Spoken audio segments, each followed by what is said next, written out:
Welcome back to my channel Seek Knowledge with Yusra. Today we are going to study Hindi. So let's start without wasting our time. The chapter that we are going to study is Mithai Wala. This chapter Mithai Wala was taken from this book of class 7 Junjar Hindi Pathmala. Part 3 मिठाई वाला बहुत ही मीठे सुअरों के साथ गलियों में घूमता हुआ कहता, बच्चों को बहलाने वाला खिलौने वाला। इस अधूरे वाक्य को वह ऐसा चित्र किंतु इतने मधुर गंध से गाकर कहता कि सुनने वाला ही सुनता रह जाता। उनकी संपूर्ण गान सुनकर निकट के मकानों में चहल पहल मच जाती। छोटे छोटे बच्चों को अपनी गोद में लिए हुए युवतियाँ छज्जों पर आ जाती। बच्चों का झुंड उन्हें घेर लेता। तभी खिलौने वाला वहीं कहीं बैठ के बच्चों को खिलौने देता। बच्चे खिलौने देखकर पुलकित हो उठे। वह पैसे लाकर खिलौने वाले का मूल भाव करने लगे। पूछते, इसका दाम क्या है? खिलौने वाला बच्चों को देखता, उनकी नन्ही नन्ही उंगलियों और हाथों से पैसे लेता और बच्चों को मनपसंद खिलौने उन्हें दे देता। खिलौने लेकर बच्चे उछलने कूदने लगते और तब खिलौने वाला फिर से प्रकार गा कर कहता, बच्चों को बहलाने वाला खिलौने वाला। सागर की हिलोर की बंटी उस पे मादक गान गाकर मकानों में उस चोर तक गाते हुए पहुंचता। खिलौने वाला आगे बढ़ जाता। राय विज बहादुर के बच्चे भी एक दिन खिलौने वाले के घर ले आए। वह दोनों बच्चे चुन्नू और मुन्नू दोनों के अपने पास हाथी घोड़े लेकर घर भर में उछलने लगे। बच्चों की माँ रोहिणी कुछ देर तक खड़े खड़े उनका खेल देखती रही। फिर उसने पूछा, बेटा खिलौने तुम कितने में लाए हो? उनका खेल देखकर बैठी। फिर उसने पूछा कि बच्चों खिलौने कितने में लाए हो? मुन्नू बोला, 2 पैसे। इतने कम दाम सुनकर रोहिणी हैरान हो गई। रोहिणी सोचने लगी, इतने सस्ते कैसे दे गए? जरा सी बात ठहरी। रोहिणी अपने काम में लग गई। फिर कभी उसने विचार करने की आवश्यकता ही भाल पड़ी। 6 महीने बाद नगर भर के 2-4 दिनों में एक मुरली वाले को अपने का समाचार फैल गया। लोग कहने लगे, भाई वाह, मुरली बजाने के लिए वह एकदम अच्छा था। मुरली वाला बजाकर गाने सुनने लगा।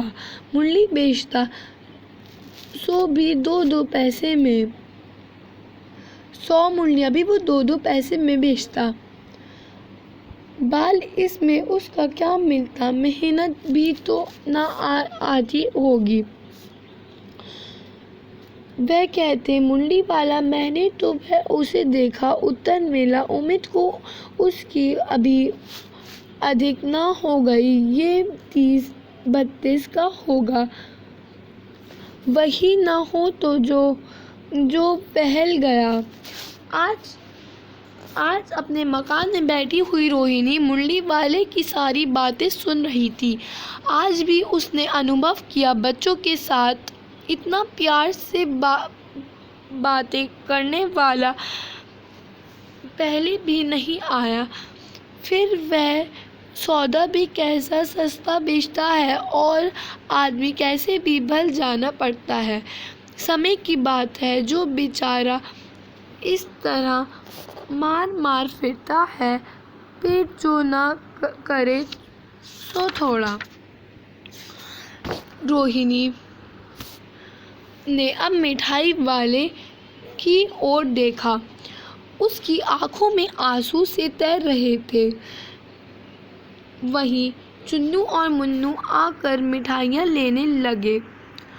उसने दोनों हाथों में मिठाइयाँ भर दी। रोहिणी ने पैसे दे तो वह बोला, अब इस बार ये पैसे नहीं लूँगा।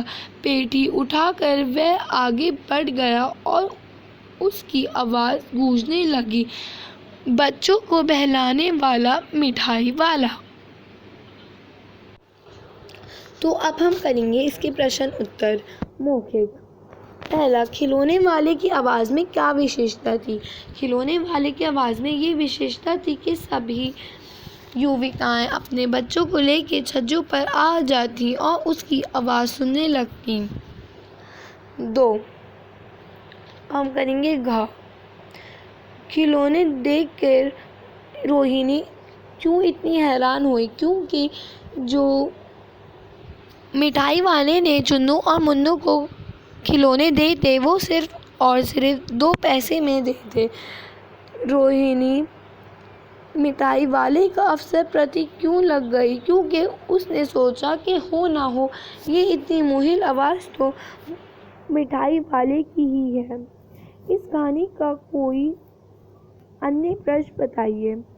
आप में से अगर कोई भी इस कहानी का अन्य प्रश्न बता सकता है तो इसमें कमेंट में बताएं।